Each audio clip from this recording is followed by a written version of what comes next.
දෙදායේ පස්සේ ඉපදිච්ච එක බල්ලෙකුට තේරෙන්නේ නැහැ. එක බල්ලෙක්වත් නැහැ. බල්ලෙක් ඉඳන්නේ කිසිම කතාවක් නැහැ. මේ රටේ ජීවය දුන්නු මේ රටේ අපේ අපච්චිට වඩා කියන්නවත් වචන නැහැ.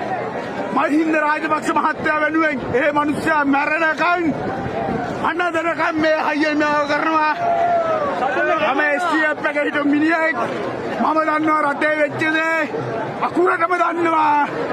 මේ බල්ලෝ ගැගුටවත් තේරෙන්නේ නැහැ. දෙදායේ පස්සේ ඉපදිච්ච එක බල්ලෙකුටවත් තේරෙන්නේ නැහැ. එක බල්ලෙක්වත් නැහැ. මේ නාට්‍ය ප්‍රධාන තිරාජකයෝ නාට්‍යකාරයෝ එක බල්ලෙකුටවත් තේරෙන්නේ නැහැ. මහින්ද මහත්තයා නැත්තම් ඔය බල්ලෙක්ට නාට්‍යයක් කරන්න පිටපතක් ලියන්න යකෝ වේදිකාවක් නැහැ. එක වේදිකාවක් නැහැ දැනගනියව්. එක වේදිකාවක් නැහැ මහින්ද මහත්තයා නැත්තම්.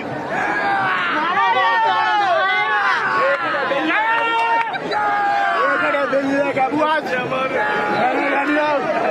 පවුලේ හරි ගෙදර හරි හරි එක බල්ලෙක් හරි විරුද්ධ වුණොත් මේ බාරට ගන්න අපෝ උන්න මරාගෙන මැරෙනවා. ඇයි ඔය බල්ලෙකුට පියා මහින්ද මහත්තයා මම නැතුවද නුගේ ඉරෙන්න හයිය දුන්න පියා යකෝ මේ හයිය දුන්න පියා මේ මිනිස්සාට කරපු බඩු වැඩේට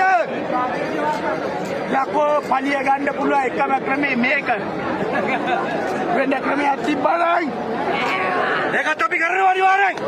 දැන් මේ කරනවා. දැන් අපි අනිවාර්යෙන් කරනවා.